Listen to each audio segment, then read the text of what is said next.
Part 5. I guess I know I have a red spot on my nose, but I can't really help that now, can I? So, well, let's start off with a crappy movie, and after that we sort of have a theme going on. And, well, by crappy movie, I mean a Jess Franco movie. But we have seen earlier in part 2 trying his hand at the slasher subgenre, and now we will see him trying his hand at the cannibal subgenre. I believe he only made 2 cannibal movies, and, well, we'll have to do with The Devil Hunter. My oh my. Well, let's just take a look. This movie is ridiculously bad. It starts with intercutting 2 storylines. First, we have this hot model somewhere, I don't know if they actually reveal the location, but let's say a South American country, doing some location scouting for a new movie. But uh-oh, she gets kidnapped. Hey, isn't that the girl from Contamination? In the forbidden room.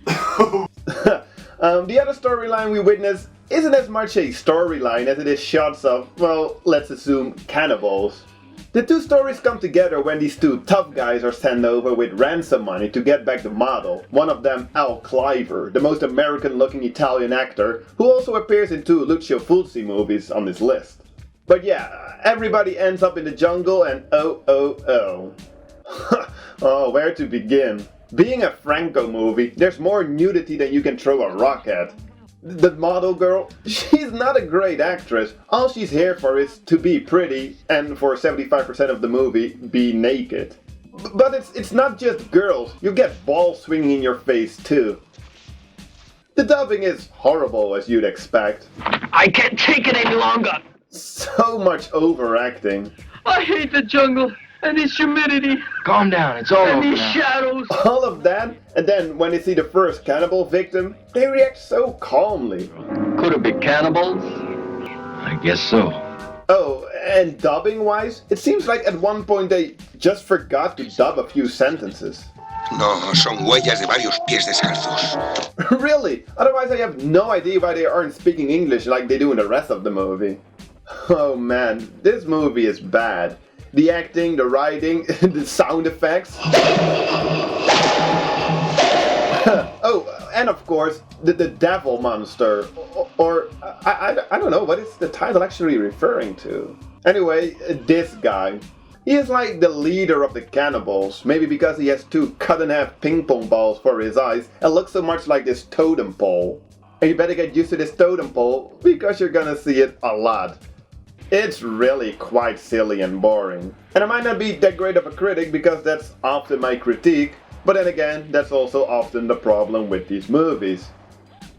This guy probably best sums up what I think about this movie. Damn shit! Yeah. After this one, only one more Jess Franco movie, Women Behind Bars. And well, with a title like that can only be awesome. But that's for later. You know, I'm still sort of getting used to his work, but I do think that by now I more or less get the idea. Okay, so before we go on, remember the fake trailers that came paired with the double feature release of Grindhouse by Quentin Tarantino and Robert Rodriguez? One of them was Don't by Edgar Wright. And although the trailer was a spoof or parody more on the fact that a lot of European movies were released in the United States and renamed with an obvious, unrelated exploitation title, rather than the fact that there were so many movie titles beginning with the word don't, it's still a rather nice bridge to the next 4 movies. Because they all start with the word don't. Really, in the 70s and early 80s, there wasn't a lot you were allowed to do. For example, you couldn't go into the house. Yeah, don't go in the house. Well, let's just take a look and find out why. This is quite an interesting little movie. It came out around the heydays of the slasher genre, but it was mostly critically panned after its release because it was such a downer compared to many of the more fun slasher flicks. Meet, what's his name? Donnie, a classic Norman Bates type of guy with an obsessive relationship with his abusive mother, even after her death. He looked kind of familiar to me, but that's because he would go on to play Patsy Parisi, Tony's accountant in The Sopranos. So yeah, Donnie has a thing with fire and burning since his mom used to burn his arms whenever he was a bad kid. So naturally, after she dies, he wants to burn beautiful young women alive. And really, the first time he brings a girl to the eponymous house, as a viewer you're like, is he really gonna do this? Are we gonna see this? And then, boom! Holy shit, this is pretty gruesome stuff. He has quite some luck with picking up girls though, although at one point he does push his luck and as a result he comes up rather creepy. Even though the movie loses a bit of steam after the first half, it's really not bad, and at part it even manages to be quite creepy. The acting isn't great, a little forced, but it doesn't really matter. Well, the kid in the flashbacks though. No, Mother, please don't. I promise I'll be good. I do like his only friend / colleague. Hey, Donnie! This is a surprise. What are you up to, man? Also, the look of the movie is well, quite above average compared to many other video nasties.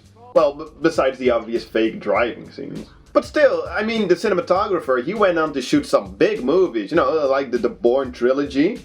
The director, however, not so much. From what I understand, the experience of making this downer and the controversy and the negative response after the release made him leave the business quite fast. But hey, he did leave this as his legacy. So yeah, pretty cool. Don't expect a gore fest or anything. Really, there's really only one graphic scene, the one I showed earlier. But unlike other movies that save this kind of stuff for a grand finale, here it happens quite early in the movie, which is, well, risky, but it does set the tone for the rest of the movie while watching. Yeah, well, now if just anybody told those poor girls to not go in the house, or to not go in the woods. Yeah, don't go in the woods. Sometimes it's also known as don't go in the woods alone, so in that case it would mean that it would be okay to go with a group, but then again that didn't really work out for the group that went into the woods in the movie, so just don't go in the woods. Or just don't watch this movie. Well, no, let's see. I did a whole 10-minute review on this movie, almost exactly 6 years ago. The movie has this little theme song that I made into a hip-hop beat so I could make a rap about it. Look at that, what was I thinking? But then again, I do still like the minimalistic beat I made, so, you know, maybe I can give it another try. This movie fucking sucks and that is no secret. Yeah, everything that happens is just so stupid.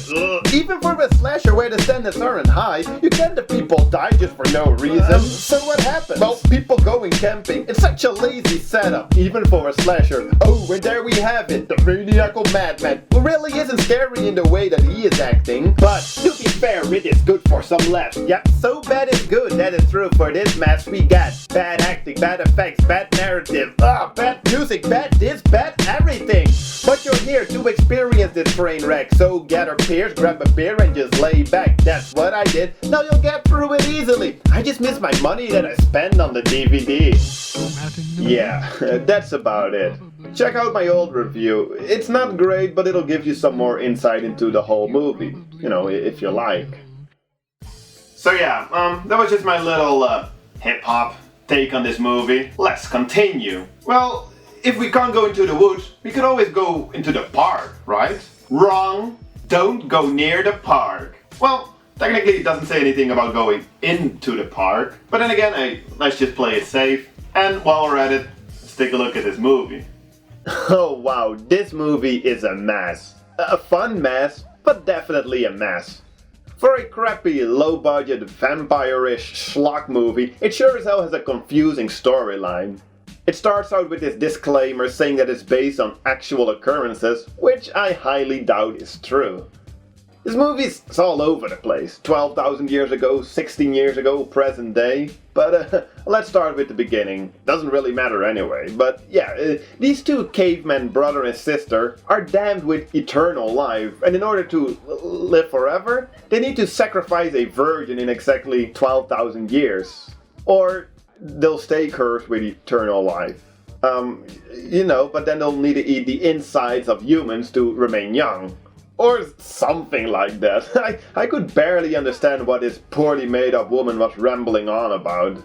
So, 11,984 years later, the brother decides to do it the right way. Instead of finding a virgin when he needs to, he picks up this girl in one of the weirdest romantic plots I've ever seen unfold, just to get her pregnant so that he'll have a virgin girl in 16 years. He obviously doesn't care for the mother, who is played by Linnea Quigley in one of her earliest roles. She would go on to become a very popular scream queen in the 80s. Oh man, there is so much to say about this movie. The girl, a Bondi, typical teenager, getting in creepy vans with way too old pervy guys. And then this happens, of course, and keep in mind, she's supposed to be 16. But through the power of her father's, what is this, an amulet? She makes the car crash. Boom! Whoa! For reasons not explained at all, Bondi is safe, she's just chilling over here. But as she later states, she didn't like the whole experience. Keep it in your pants, will you? I'm sick of people trying to molest me. Yeah, now she's at this house occupied by the sister from the beginning of the movie, who was already sort of written out of the story but makes a comeback. And this little boy. What's going on here? I'm sorry. I didn't know you were alive. Oh boy, there is just so much wrong with that line. The whole movie is just laugh out loud ridiculously bad.